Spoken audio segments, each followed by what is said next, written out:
ఈ మధ్యకాలంలో మన దేశంలో ఒకే విషయం 2 సార్లు హైలైట్ అయిందండి. అదేంటో కాదు 'ఆపరేషన్ సింధూర్'. ఫస్ట్ టైమ్ జరిగినప్పుడు, రెండోసారేమో క్రికెట్ మ్యాచ్ టైంలో. దాని ఉద్దేశం తెలుసు కదా ఇంటెన్షన్ ఏంటనేది. మన ఆడబిడ్డలో నుదిటిన సింధూరం కోల్పోయే పరిస్థితి తీసుకొచ్చినందుకే శత్రు దేశం మీద మనం చేసిన యుద్ధం 'ఆపరేషన్ సింధూర్'. సింపుల్ చెప్పాలంటే. మన దేశంలో చాలామంది బ్యాంకింగ్ వ్యవస్థ వల్ల, లోన్ యాప్స్ వల్ల, క్రెడిట్ కార్డ్స్ పేమెంట్స్ వల్ల, లేదా బెట్టింగ్ గేమ్స్ వల్ల చాలామంది చనిపోతున్నారు.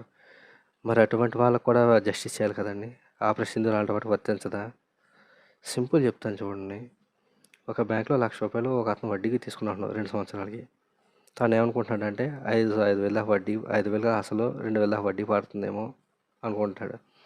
సంవత్సరం తను కట్టే పరిస్థితి వస్తుంది. కట్టేద్దామని వెళ్తాడు. తన ఉద్దేశం ఏంటంటే ఓ 50,000 దాకా అసలు ఉంటుంది. దాని మీద ఈ డాక్యుమెంట్ ఛార్జెస్ లాంటివి ఏమైనా వేస్తే 4% వేస్తారు. ఓ 53,000 54,000 అయిపోద్ది అనుకుంటాడు. కానీ అక్కడికి వెళ్ళాక సిచ్యువేషన్ ఏంటో తెలుసా అండి? 70,000 పైన అసలు ఉంటుంది. దాని మీద ఛార్జెస్ 4% ఉంటుంది. అదేంటయ్యా అంటే మీరు వడ్డీ తగ్గుతూ వెళ్తుందంట. ఫస్ట్ వడ్డీ ఎక్కువ, తర్వాత తగ్గుతూ ఉంటుందంట. అసలేమో ఫస్ట్లో తక్కువ, పెరిగే ఈఎంఐ పెరిగొద్దీ పెరుగుతుంటుందంట. ఆ లెక్క ప్రకారం 50,000 ఉండాల్సిన చోట 70,000 ఉంటుంది అసలు అనేది. ఎంత దారుణం అండి అది. ఫోన్లో దాన్ని పక్క తీసేస్తాయి క్రెడిట్ కార్డ్స్ ఒకటి.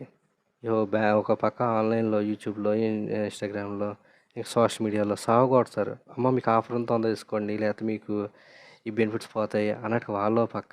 కస్టమర్ కేర్ ఫోన్స్ వాళ్ళో పక్క. ఒక పక్క చూస్తే చివరికి దాన్ని ఏమంటారు, షాప్ మాల్స్కి వెళ్ళినా, చివరికి మెట్రో స్టేషన్లోకి వెళ్ళినా అలాంటి చోట కూడా యాప్ మరి క్రెడిట్ కార్డ్స్ ఇష్యూ చేస్తున్నారు. ఫస్ట్లో బెనిఫిట్స్ చెప్తున్నారు. ఏంటంటే మీకు ఓటీ ట్యాబ్స్ ఫ్రీ ఇస్తాం, గిఫ్ట్ కూపన్లు ఇస్తాం, ఎయిర్పోర్ట్లో లాంజెస్ ఇస్తాం, ఇలాంటివన్నీ చెప్తున్నారు. కట్టలేకపోతే సిచ్యువేషన్ చెప్పట్లేదండి. అంత దారుణ సిచ్యువేషన్స్ అంటే అవి. రోజుకి ₹3,500 వడ్డీ కట్టాలంటండి. రోజుకి. ఓకేనండి. ఇంకోళ్ళైతే 35% అవుట్ స్టాండ్ మీద పే చేయాలంట. కట్టలేని సిచ్యువేషన్ వాళ్ళకి వచ్చేస్తుంది. ఎంత టార్చర్ పడుతుందంటే కస్టమర్ కేర్ నుంచి ఫోన్ చేసి ఒక్కొక్కళ్ళు నిజంగా మానసికంగా వేధించేస్తున్నారు ఒక్కొక్క లోన్ రికవరీ ఏజెంట్లు వీళ్ళందరూని. అదే ఒక బాధ అనుకుంటే చివరికి కాంటాక్ట్ లిస్ట్లో ఉన్న అందరికీ ఫోన్ చేస్తున్నారు.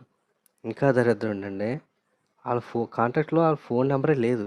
వాళ్ళ ఇంటి చుట్టుపక్కల వాళ్ళు ఎవరికో ఆ బ్యాంక్ అకౌంట్ ఉంది. వాళ్ళు కూడా ఫోన్ చేసి పలానా వాడు మీ ఇంటి చుట్టుపక్కల ఉంటాడు కదా, ఆడు ఏమీ కట్టట్లేదు అని వాళ్ళకి ఫోన్ చేసి పరువు తీస్తున్నారు. ఇంత చేసి మనుషులు చంపేస్తున్నారు. కనీసం దీని గురించి ఎవరు ప్రశ్నించరే. అంటే ఆపరేషన్ సింధూర్లో చనిపోతేనే దేశభక్త. ఇలాంటి అయినా మీకు పనికిరాదా? వీళ్ళ మనుషులు కాదా, ప్రాణాలు కాదా?